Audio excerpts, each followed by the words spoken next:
Here we have another Debussy prelude that's just like a work of art, but with tones instead of paint. It's called Des Pas sur la neige, or Footsteps in the Snow, and Debussy takes this seemingly innocent phenomenon and turns it into a poetic microcosm of its own.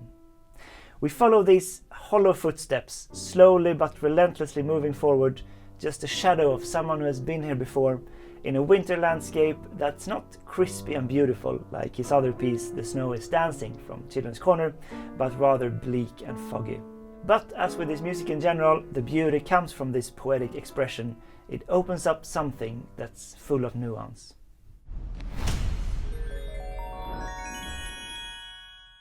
So he captures the footsteps with this ostinato.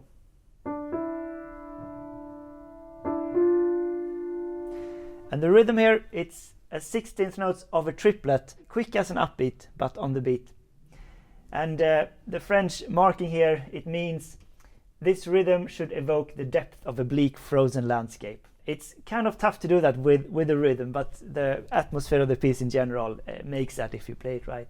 Then in the second bar, we get a counterpart, nice melody entry in the right hand. This is maybe the landscape contour that you can follow.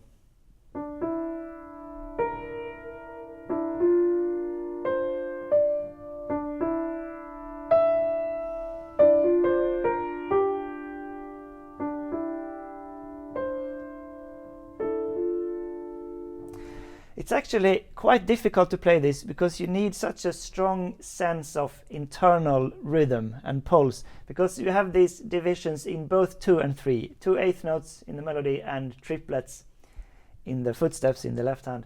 Anyway, at the end we get this lovely sad cadence. The right hand melody starts to kind of fill out the harmony a bit, and we go from a C to a D minor basically.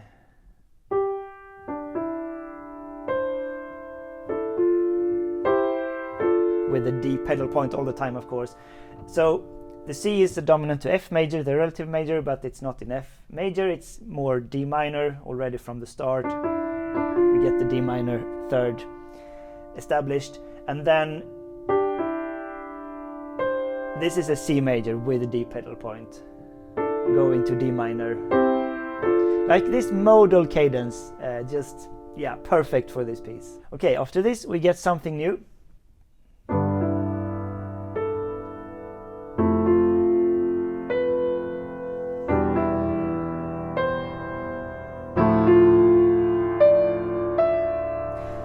So this is a bit more committed walking. It's the same steps,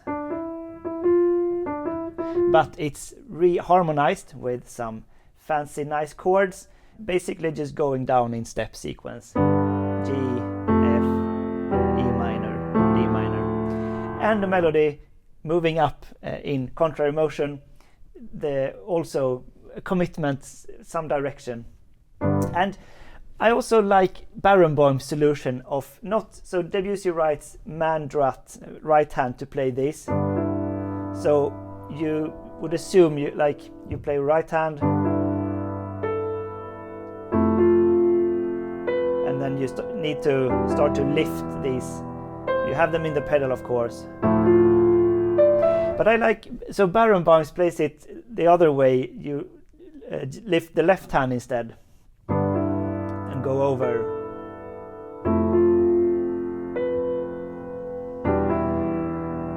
And in a way it's like more consistent because you have more time between. These are just quarter notes. I don't think it changes the composition in any way, it's just a different way of feeling when you're playing. You can choose. Anyway, crescendo is the important part.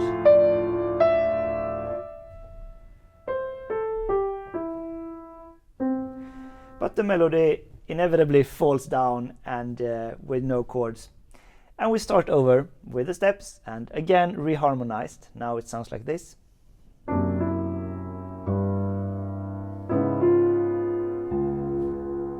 This is slightly unexpected.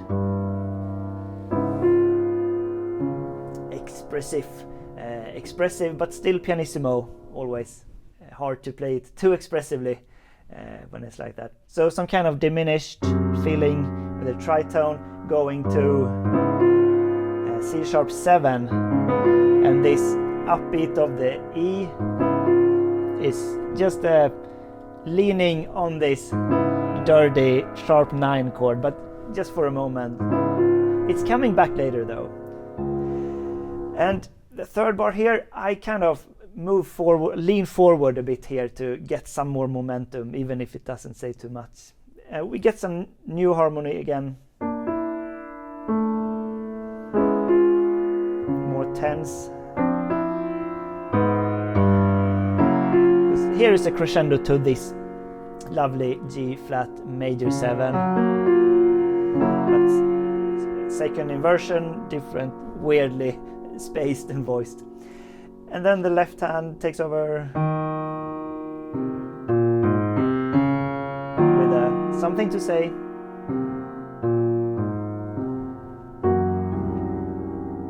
But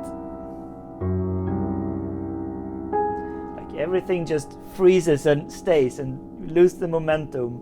And it's CD and retenue, just slow down, and then the low bass. And it's just nothing left of the momentum, and we have to start over with the steps. So we start to notice this pattern here. We start over the third time with just this bare melody. Well, now it's bare. The second time we have this. Now it starts here. We get some new counterpart below it. And now, so the A flat is the new element here.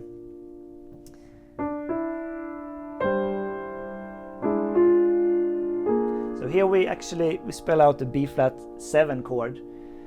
That's something else than the D minor vibe that we had before.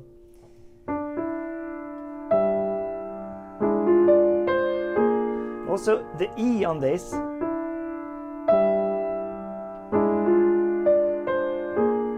like if you think of B flat 7, you have this E is the sharp 4th. They're not exactly the same time, but I feel a little bit of that feeling, the sharp 4 feeling when you get to, even though it resolves to some kind of D.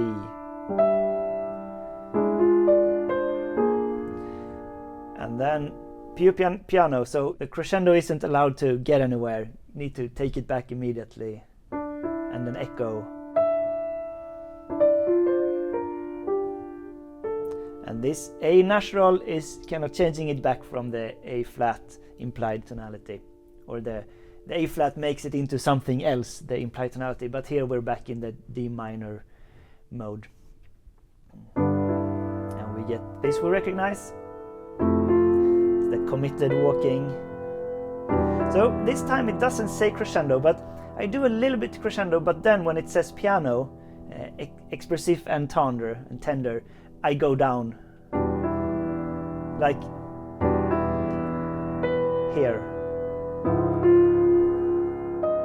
Because this is a surprising chord. So D flat, 7, and again this hinting on the sharp 9. The E is the minor 3rd and the sharp 9. And now we get something new in the right hand again, a melody that's legato and a bit freer. So it's on 8th notes. Just play this.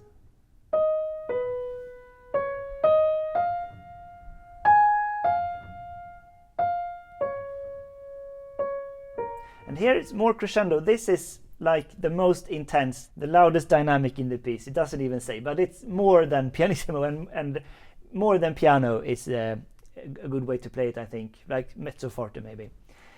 But anyway, underneath this we have some really nice crunchy chords. So we reach the D flat and stay on D flat. So here again I do the left hand over. Then we start to move like this. So chromatically upward. It's D flat 7, then it's D7, A flat 7, E7.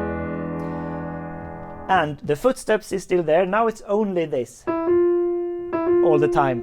And these two notes, they constitute the different types of 9s to these chords. And it's really cool. So the D flat, we've already seen the sharp 9s going to the 3rd. Then when we switch to D7, well, it's not spelled as a D major. We have these flats. instead of sharp, but anyway. Now we have, now the F is the sharp 9 and the E is the regular 9, D9. So we end up on this dirty feeling. Then the E flat, the F is the regular 9 and the E is the flat 9. And finally E, the E is the root and the F is the flat 9, the most tense, the final one. But still, the melody on top, which I play with the left hand, it's following this some other kind of tonality that overlaps some part of it and some part not. Pentatonic, maybe G flat major or B C flat major, something like that. Okay, together.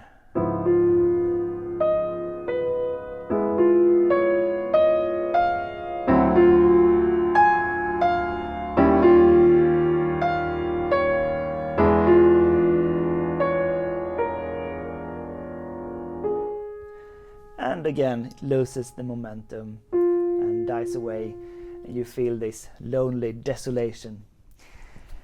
So this is now the 4th time we start over. Now it's again a new harmony. This is harmonized as a G minor with the 6, and now the best chord of the piece. It's a G flat minor major 7.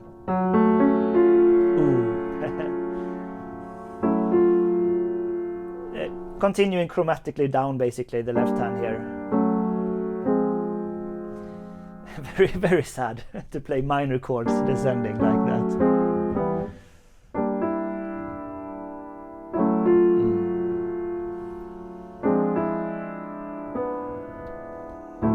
Back to D minor.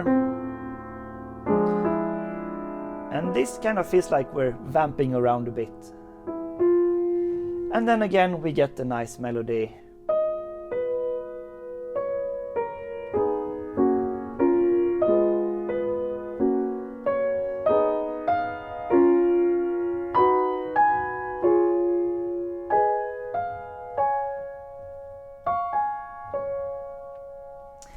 And this feels much better here. I feel this like warm and nice feeling. And it's basically in G flat major. If I will play a bit quicker.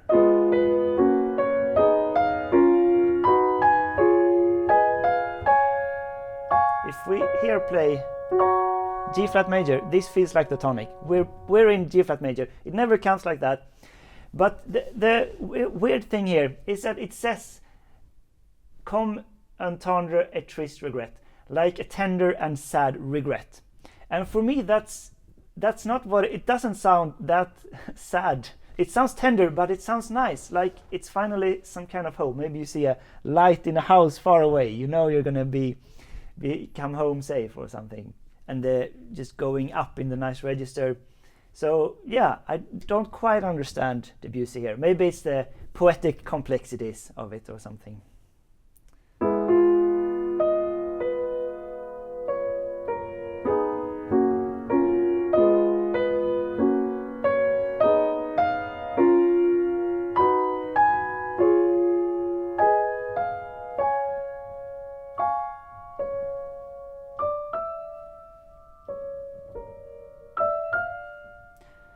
Well, this I understand. This is the steps again, but now in high register, slower, pianissimo.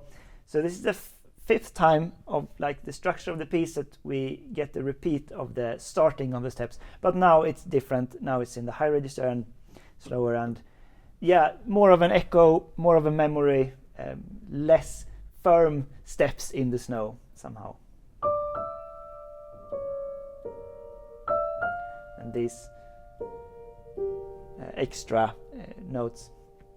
This is very tense. This diminished from the E.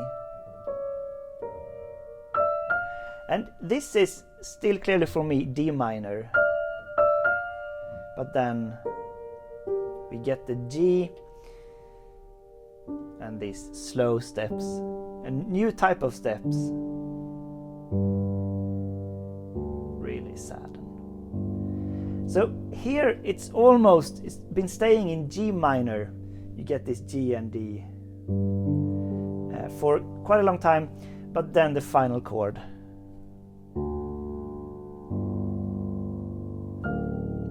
is D minor. And because some people say that it's almost in G minor at the end, so the D minor doesn't feel resolved, but I feel it that it's really a resolution when the D minor comes, because it's been there underneath the whole time. Yeah, very, very effective piece to play in public, especially when you get to the end, because it's so tense, the atmosphere in the hall. If you get people to listen, if you're really present in the way you're in the playing, you'll get the people to listen, and it's an amazing feeling.